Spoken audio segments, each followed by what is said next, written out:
What if the biggest twist in Alien Earth is not the Xenomorphs themselves, but the human who chooses to stand alongside them? The finale trailer has already sparked heated conversations online, and with good reason. Episode 7 left us reeling with the shocking deaths of two important characters, but it's the fallout from those deaths that sets the stage for Wendy's transformation. Losing Nibs was devastating, and Arthur, who had always treated her with kindness, is gone too. Those losses reshape Wendy's path, and in the trailer we see just how far she's willing to go. Arguing with Joe, she doesn't sound like the same girl who once leaned on him for survival. She's angry, cornered, and ready to kill if it means getting out of Neverland Island alive. That's the chilling hook of this trailer.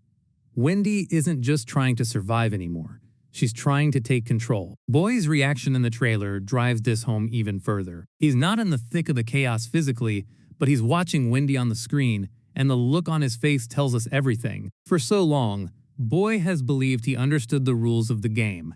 Prodigy controls the research, the Xenomorphs are weapons, and the children are test subjects. But seeing Wendy shift into a figure who may actually control the aliens is shaking that certainty to its core.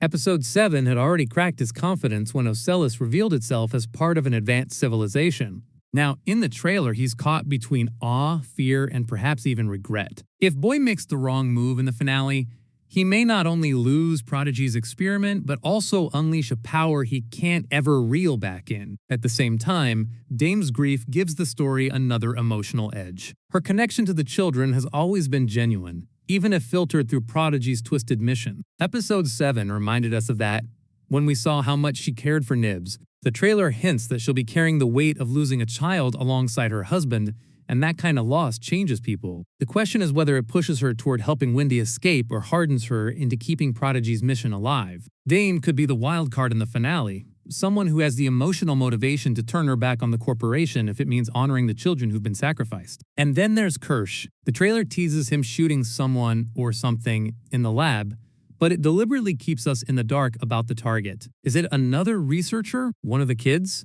or even the Ocellus itself? This is where the trailer builds its tension, leaving us guessing until the episode drops. In Episode 7, we saw how fragile the balance had become inside Prodigy's walls, and Kirsch has always been a character walking the line between cold corporate loyalty and reckless impulses. The finale could push him into a betrayal that shocks everyone. If that bullet lands in the wrong place, it could trigger the collapse of everything Prodigy has built. Here, speaking of collapse, the Ocellus may be the most dangerous element in the finale. Episode 7 already dropped the bombshell that it's part of an advanced alien civilization, which reframes it as more than just another monster. Now, the trailer shows Boy considering a human subject for the creature to jump into. The big question is, who is that subject? Theories are flying online. Some say it could be Morrow, who is expendable but close enough to the core research to be a candidate. Others suggest Wendy herself might be the target, which would explain the trailer's heavy focus on her evolution. Whatever the case, the finale is making it clear that the Ocellus is not a background threat anymore. It's a player in its own right, and its choice of host could reshape the entire series. What makes the trailer so powerful is the way it pulls every storyline to its breaking point at once. Wendy's escape with the Xenomorphs is a direct challenge to Prodigy's authority. Joe is caught in the crossfire between protecting her and stopping her.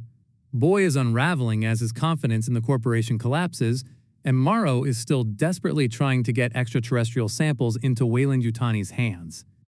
Episode 7 scattered all these threads with shocking losses, and now Episode 8 is promising to tie them together in the most explosive way possible.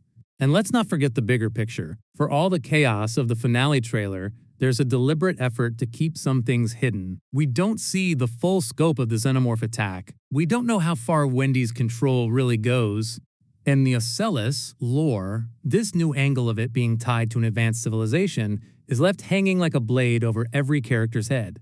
That secrecy is intentional, because the finale is meant to be the point where chaos swallows order. So what's the most likely outcome? If we take the trailer at face value, Wendy staging her escape with the Xenomorphs is inevitable. The real question is whether she gets out alive, and whether she takes the creatures with her into the wider world. Joe's desperate opposition in the trailer suggests he'll do everything he can to stop her, but Joe has lost ground as Wendy's agency has grown. It's very possible the finale will end with her succeeding, not as a victim but as a queen-like figure who reshapes the balance of power. Meanwhile, Prodigy may crumble from within, thanks to Kirsch's betrayal, Dame's grief, and Boy's shaken loyalty. And hanging over it all is the Ocellus, whose host transfer could open the door to a new kind of alien threat entirely. Episode 7 made one thing clear: Alien. Earth isn't afraid to kill major characters and shift its story in directions no one expects. The finale trailer doubles down on that promise. Wendy's transformation, Joe's desperation, Boy's unraveling, Kirsch's gun, Morrow's mission, Dame's grief, and the Ocellus mystery all point toward a final hour where no one is safe. The only guarantee is that chaos is coming, and when the dust settles, the monsters we fear may not be the aliens at all, but the choices the humans have made along the way. The final episode of Alien Earth promises to cover a lot of ground. From Wendy staging her escape with the Xenomorph, to Morrow continuing his mission to get the extraterrestrials in Weyland-Yutani's hands. Now that the series' protagonist no longer trusts Boy and Prodigy overall, many people are bound to be caught in the crossfire of her escape attempt. It'll also be interesting to see how other alien creatures play into the story. The Ocellus is the most notable because of how much implied lore now surrounds it. As for the rest of Alien Earth's dangers, the series will likely leave their involvement under wraps for right now. Whether Wendy and her Xenomorph escape, though, remains to be seen. In summary, the newly aired episodes give us actual, firm narrative evidence. Wendy hearing the Xenomorphs, speaking to them, calming them in danger, influencing their choices, and being spared by them when others aren't. Those are not random heroic moments. They are markers of possible queenhood. Whether the show will lean fully into Wendy becoming a queen, in the mythic sense, or keep her in the ambiguous twilight between human and alien remains to be seen. But if you watched Episode 4 and Episode 6, Emergence, closely, you've likely sensed the shift. Wendy isn't just adapting, she may be ascending.